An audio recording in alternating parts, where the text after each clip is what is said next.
So welcome again. On to our question 4 of the same paper, April 2022, Communication Skills. We have 3 questions here, as you can see on your screen. And question A, propose 5 strategies that could be used to overcome sender-oriented barriers in a telephone conversation. Strategies that could be used to overcome sender-oriented barriers in a telephone conversation. And these are the answers that we have, the possible answers here. So when you talk of sender-oriented barriers, these are some of the barriers that come from the source of the communication or the person who initiates the message.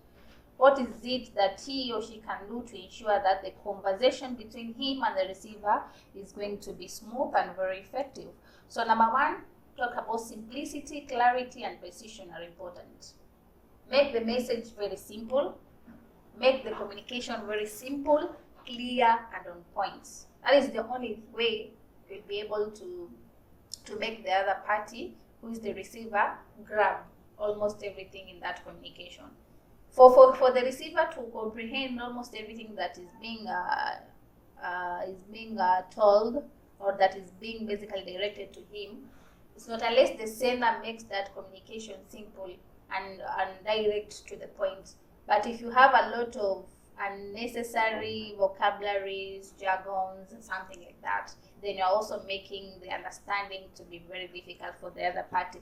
So do whatever it takes to ensure that the kind of communication you'll be making will be very simple. And then provide clear and accurate facts. Yes, that is also something else. Something that is clear and accurate in a confident manner. By having something that is accurate, also, for the other person to interpret it the same way will be very easy.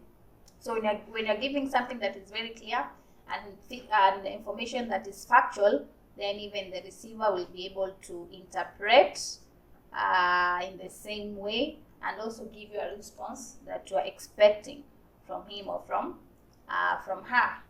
And then also check whether it is a good time and place to communicate with the person. Yes, the timing. Sometimes it's very much important. At what time am I making this call? Or at what time am I sending this text to this person? Is it an appropriate time? Or is it not an appropriate time? So those are some of the questions that you need to ask yourself. And then also in terms of the place where you are, because you are the sender of that particular message. You are making a phone call and the background is so noisy. Even yourself, for you to speak, you like have to shout for the other person to get you, of which that can also interfere in terms of making that communication to be very effective. So it's very important for the sender to check on the timing and also the place where you are. Is it a quiet place? Is the background okay? Will it support the communication, or will you have to strain all along for you to communicate? Those are some of the things that you need to consider in order to overcome such barriers. And then communicating in a location that is free from distraction, of which there's a connection between number 4 and number 5, because number 4 and number 3 has talked of time and place, and also number 4 is talking about the location, free from distractions. So there's a bit some good relation between the 2 points. So ensure the location where you're making the call is free from distractions. And when you talk of distractions, even noise can be a distraction. So make sure that whenever you are starting that conversation, the place where you are, the background, the environment is so cool and supportive of whatever you're about to do. And lastly, communicating one thing at a time. Yes, at least to give time to the other party to comprehend. You need to be communicating one thing at a time. But if you start from A and you finish up to Z without a pause, without a question mark, without full stop, without name it, at the end of the day it becomes very difficult for the other person to understand, and which that can act as a barrier to effective communication. So ensure that when you are doing that communication, do one thing at a time, present one thing at a time, communicate one thing at a time. That is the only way the other party will be in a position also to understand whatever is being communicated to. And then we have for B, And for B, we have 5 disadvantages of written communication. As we discussed earlier, we have different types of communication. We have verbal, non-verbal, or even written. So at this point, we want to discuss about written communication and the disadvantages, specifically the disadvantages of written communication. Written communication is something like use of letters, email, even a phone text, a telephone text message, that is also a written communication. So all those reports, name them, those fall under the type of communication of written communication. So the disadvantages of using such kind of a communication: very expensive. You'll need printing papers, you'll need a printer. If there's no ink, you buy ink. So at the end of the day, it's very expensive if you have to gather all those facilities. And at the same time, by the time you type it and print it, it might take you a lot of time. So it's expensive, and at the same time, it is time consuming. Unlike the face-to-face or oral or verbal communication, it's just making a call this person, meet with this person, give out the communication. So it's something that can be done in a one time or a few minutes, so to say. But now when you talk of written communication, you'll need time to compose that communication and then type it and then print it. So all that time can be very long.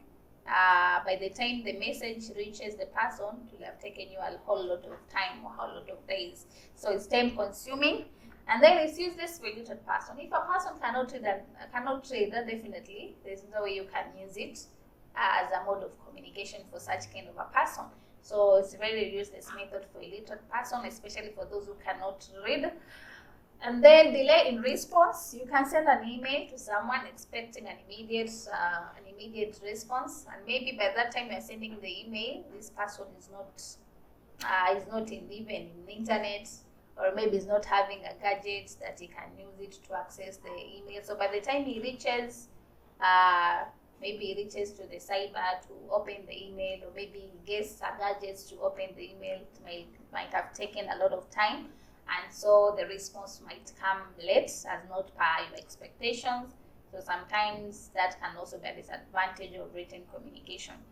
And then the last disadvantage we are having here, lack of direct relation. Yes, because of the absence of contact or one-on-one conversation or one-on-one contact, call it.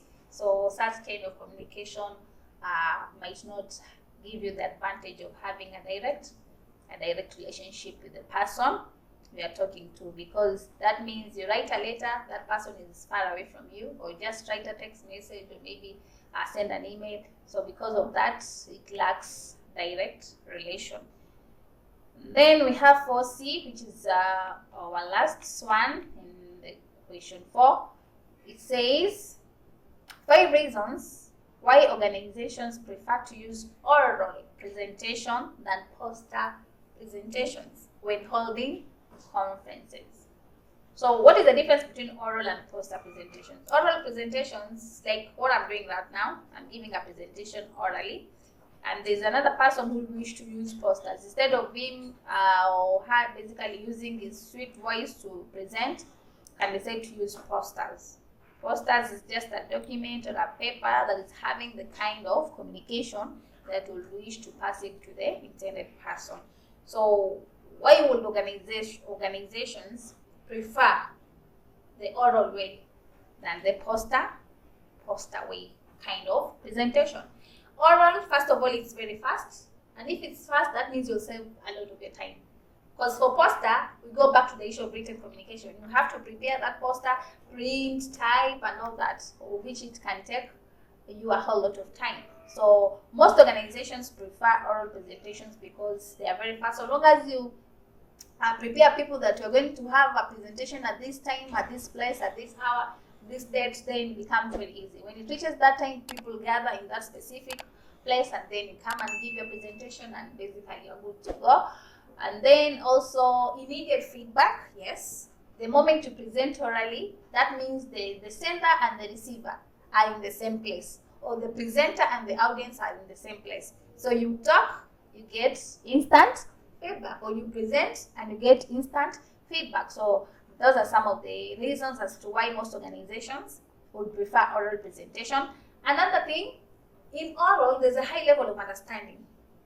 Why? Because the moment this person does the presentation and you feel like you're not understanding, because the person's already there, you can clarify. Sometimes you might excuse yourself and basically ask questions and seek for clarification, and that will make you even understand more and more. And like in the issue of using poster presentation, the poster has been it has been maybe, for example, as put in the company notice board, for example, or maybe in the company walls, wherever it is. So if you read and you fail to understand, how do you do the clarification? You may do the clarification, yes, but it might take you time. So there's no instant feedback, instant clarification. Such things are missing from the poster presentation. That is why most organizations will prefer to go for oral presentation than a poster presentation. And then number 4, there's no element of rigidity. Yeah, when it comes to oral presentation, you can correct what you said. Sometimes you might talk about something, and then you realize, oh no, I was not supposed to say it that way. So you can sometimes withdraw the statement and rectify it at that moment in time. So there's no element of rigidity when it comes to oral communication. But with written communication, if you've written and the poster is already in the notice board, and there's no way you can also reach those people because they've already read the information and they're nowhere to be found.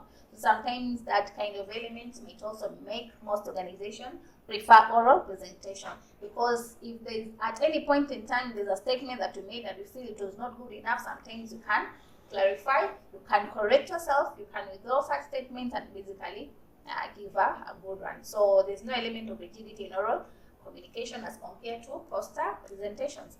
Last but not least, in our points or answers, we have oral presentation develops a personal contact. Yes. Why? Because both the sender and the receiver are in the same place, or because both the presenter and the audience are in the same place. So there's that element of personal contact, or what we call direct contact. So sometimes relationships might be formed. Sometimes people would seek for clarifications, give feedback, give opinions, give suggestions which might be viable for the organization, name it. So because of all these benefits, or because of all these reasons, most organizations will prefer to use oral presentations compared to poster presentations. So that is our question 4. Thank you, and see you in our next question. Thank you.